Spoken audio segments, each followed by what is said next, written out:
Tout commence par une petite chose vue et entendue le soir de la fête de la musique. Il y avait une animation musicale en terrasse du café de Campagnol, plutôt bonne d'ailleurs, enfin bonne pour nous les villageois plus très jeunes. Il y avait un type seul à la clarinette et à la trompette et au trombone aussi qui jouait sur des bandes de jazz du genre Count Basie. Et comme souvent dans ce genre de fête, nous avons vu arriver une heure avant des gens dont la voiture était immatriculée à Toulouse, le genre chemise à carreaux, basket de randonneur, une femme qui portait visiblement la culotte et un mari croupion qui disait « Chérie, est-ce que tu veux un chandail vers la voiture ?» Donc on voyait bien que c'était pas une femme du genre à porter une laine après 22 heures. On voyait aussi qu'elle n'était pas non plus du genre à se laisser déborder par cette bouffée d'authenticité villageoise qui nous entourait. Et pendant que son mari allait chercher un chandail dans leur SUV hybride à 30 000 €, elle a dit à mon voisin de 95 ans qui avait garé sa 205 devant sa porte « Ah ben ça c'est une vintage au moins ». Et le vieux monsieur lui a répondu « Non, non, c'est une Peugeot ». Ensuite son mari est revenu, ils ont parlé avec ce nonagénaire en lui posant des questions du genre « C'est pas encore la chaleur, et alors ce jardin ça pousse, etc. » Après quoi ils sont partis écouter la musique sur la terrasse du café à 50 mètres et le voisin m'a dit « Ils sont contents, ils vont dire à leurs amis au bureau, on a parlé avec un petit vieux dans un village, etc. » Et là, Gustave, qui se trouvait là sur ma chaise de jardin, devant la petite table métallique près de la fontaine, a dit « Ça, c'est du gibier d'institut de sondage. Je suis sûr qu'ils se sont inscrits pour participer à la convention sur le climat, mais qui n'ont pas été retenus. Sans ça, ils seraient en train de plastronner dans un grand hôtel parisien. » Alors arrête, je t'interdis d'aller les voir pour les cuisiner comme tu fais d'habitude, a dit sa fille qui était là, qui était venue pour la soirée et qui profitait de l'ouverture de la frontière pour se rendre en Espagne le lendemain. On ne voit jamais la fille de Gustave, encore moins son mari parce qu'il est mort l'an passé, mais elle a un appartement en Espagne et elle est juriste. Je dis ça parce qu'on en a profité pour aborder 2-3 questions juridiques après. Pour le moment, Gustave, comme souvent, a pris le cas des 2 bobos toulousains là qui battaient la mesure sous le nez du musicien et qui faisaient leur faillot, il ne pouvait pas s'en empêcher, même au concert. Il a pris ces gens comme prétexte de ce qu'il avait à nous dire sur la fameuse convention climatique réunie par le président Macron, et il a commencé par me dire « Est-ce qu'on t'a déjà appelé toi pour un sondage dans ta vie ?» J'ai dit non parce que j'ai un numéro portable et un numéro de fixe, mais j'ai exigé d'être pour les 2 sur liste rouge. Donc, et je dis, ça suppose que les services du président, même s'ils avaient voulu me joindre pour me proposer par tirage au sort téléphonique de participer à leur fameuse enquête sur le climat, eh bien, ne m'auraient pas eu au téléphone parce que personne n'aurait pu m'appeler.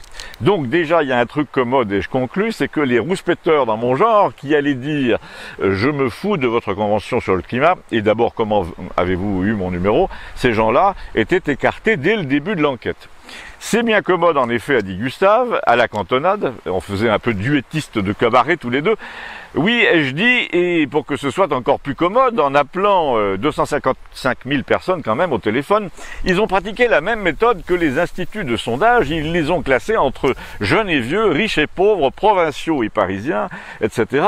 Mais alors, dit Gustave, ils ne les ont, si je comprends bien, pas classés entre rouspéteurs et béni oui-oui, parce que ceux qui ont accepté de répondre à leurs questions étaient forcément, par définition, des béni oui-oui, les rouspéteurs n'étant pas dans le lot, ils sont passés à la trappe au moment de la sélection. Tu m'arrêtes, me dit-il, si je me trompe. Là, on faisait carrément Chevalier et Las Palais, alors, a continué Gustave, après, ils ont écrémé, j'imagine, de manière à ce que le tirage au sort corresponde à leurs préférences. Vous savez, vous êtes agriculteur, oui, qu'est-ce que vous pensez des OGM? Alors le type répond, ah désolé, ça tombe mal, autant pour moi, on a déjà fait le plein d'agriculteurs. Parce que le type n'avait pas la bonne opinion. Donc à la fin, a dit Gustave, il se retrouve avec 150 béni oui à peu près, logés, nourris, payés, dociles à leurs idées, pour leur faire voter des trucs qu'ils veulent et pour jouer à la démocratie. Ils sont d'ailleurs dirigés par un comité de gouvernance composé de membres permanents du Conseil économique et social. Et il me dit, tu m'as compris, ça sent quand même l'entourloupe à plein nez. Oui, parce que figure-toi qu'à la fin, ça débouche ça sur un référendum. Enfin, en principe, mais attention, pas un référendum sur la retraite, pas sur la mondialisation, pas sur le sujet que tu voudras. Non, sur le réchauffement des pôles avec des questions, enfin j'imagine, du genre, est-ce que vous êtes pour ou contre la mort de la planète à brève échéance? Le but du jeu, c'est de donner l'illusion que l'Élysée adore la démocratie, mais en fait, ce que l'Élysée adore, surtout, c'est quand le peuple porte un collier électrique, comme ça, au premier aboiement, hop, il se prend une décharge. En plus, a-t-il ajouté, bon Gustave, il fallait être sûr que la thématique corresponde à ce que veut le pouvoir, donc il fallait laisser de côté la critique du commerce international. Les déchets nucléaires, par exemple, n'ont pas un mot du nucléaire quand même dans une conférence sur le climat. C'est quand même assez fortiche. Quand on parle des choix écologiques pour le futur, de ne pas parler du nucléaire, c'est quand même extraordinaire. Les containers qui dévastent la planète, rien non plus. Les bateaux de croisière immondes à 7000 passagers, rien encore au menu. Mais c'est assez normal, là, le secrétaire général de l'Élysée fait partie du club des plus gros pollueurs de la planète. Alors, comment on en arrive à ce résultat complètement écrémé? Eh bien, on fait une plateforme Internet pour choisir les sujets. Et ça, ce qui fait que, premièrement, ceux qui n'ont pas Internet n'auront pas d'avis, mais tu vas recueillir l'avis de plein de gens, comme de Toulousains, là, nos têtes à claques du fond, qui vont te dire qu'il faut limiter la vitesse sur autoroute à 110 parce que, gna gna gna, les accidents, ceci, cela.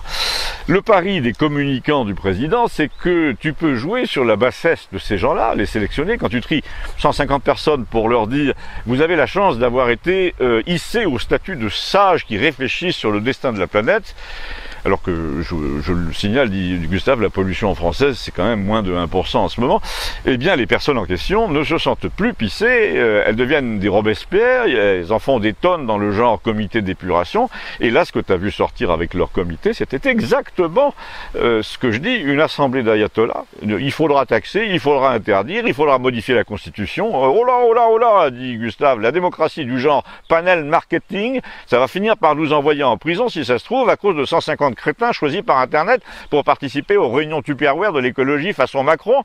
Non mais ça va pas là, et il faut arrêter les mecs, a-t-il dit. Et la fille de Gustave a dit calme-toi, calme-toi, mais elle nous a dit aussi, à nous, il a raison, en tout ça, c'est quand même des gens recrutés comme les députés du parti présidentiel, des quotas professionnels de béni oui-oui choisis sur formulaire. Par exemple, quand tu vois la députée du Tarn de l'AREM, tu te dis, mon Dieu, on dirait les Chevaliers du Fiel, tu sais, sur Sud Radio, quand ils imitent une épouse pas très fut-fut au marché de Gaillac, dans le genre eh bien madame, Janine, je vais vous dire, tout ça n'est pas très joli, etc. Eh bien, ils ont cru que ce nouveau personnel qu'ils appellent société civile marcherait très bien pour le parti présidentiel, et en effet, ça marche assez bien localement.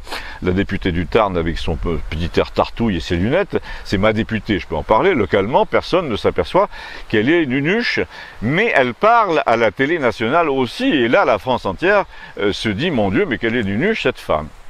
Pareil autour de Paris, Yvelines, Essonne, Seine-et-Marne, etc. Tu as toutes sortes de députés EES, l'AREM prétentieuses, genre Carré Hermès, que les gens simples appellent des bourgeoises prout-prout, et ben elles conviennent très bien à leur électorat local, enfin j'imagine, mais quand tu les mets à la télé nationalement, les gens de province devant leur poste détestent ces femmes odieuses de chez l'AREM, avec leurs petits rangs de perles, leur air pincé, leurs celles et ceux.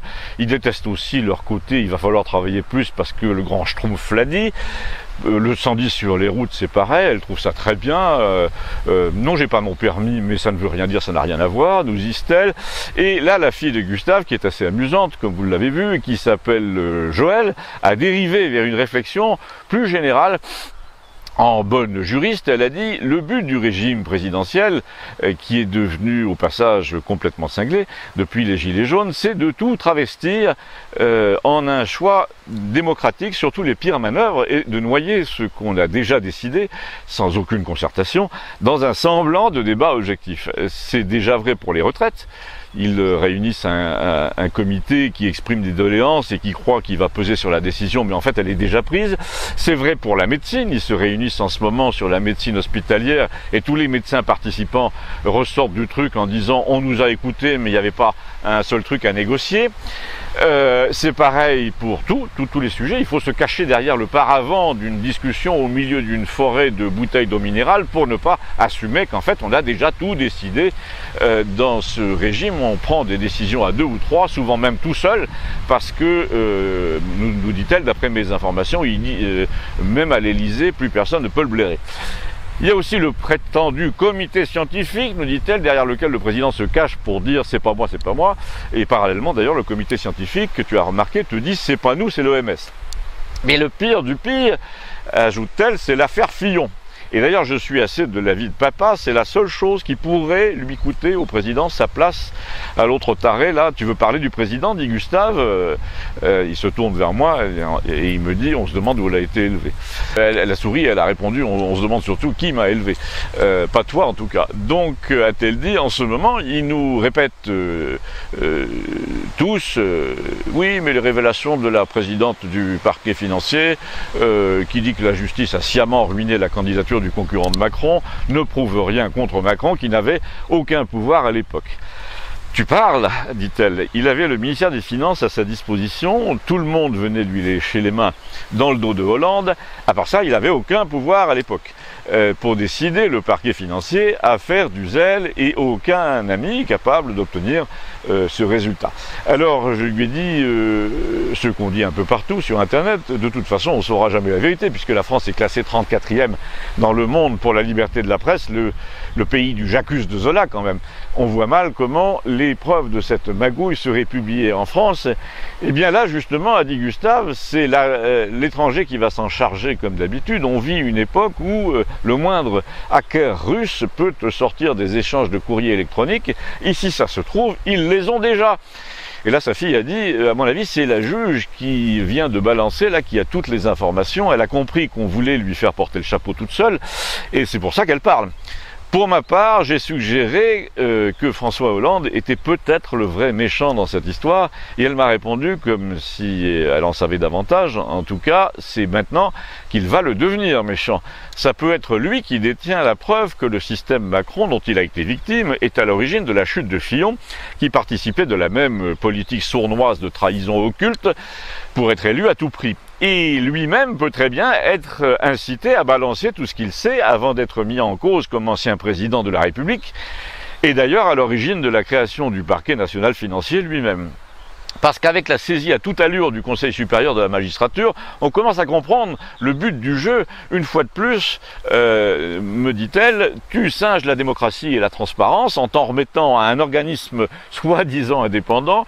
Tu saisis cette super juridiction élue par les magistrats, parmi lesquels forcément un pourcentage de magistrats compromis eux-mêmes avec le pouvoir politique, et en plus truffés de gens nommés directement par l'exécutif pour juger d'une affaire qui menace le président.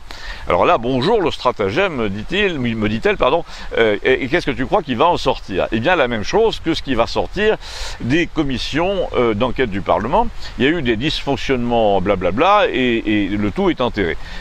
Si, moi je peux te le dire, a dit à sa fille Gustave, ce qui va en sortir à tous les coups, il va en sortir un rapport accablant pour la gestion Hollande. Mais le seul ennui, c'est que le petit bonhomme, là, va se débattre. C'est un petit teigneux rancunier, je le connais, il peut déballer tout ce qu'il sait. Et là, Gustave a dit, il va pas le faire à titre personnel, évidemment, c'est ce que je te disais, il va le faire par un journal anglais, ou suisse, ou italien. Au passage, d'ailleurs, je me permets de te rappeler que si la loi Avia était passée, on pouvait exiger, sous peine d'amende, de ne pas publier des choses comme ça, de les retirer, il suffisait de les classer comme fausses nouvelles.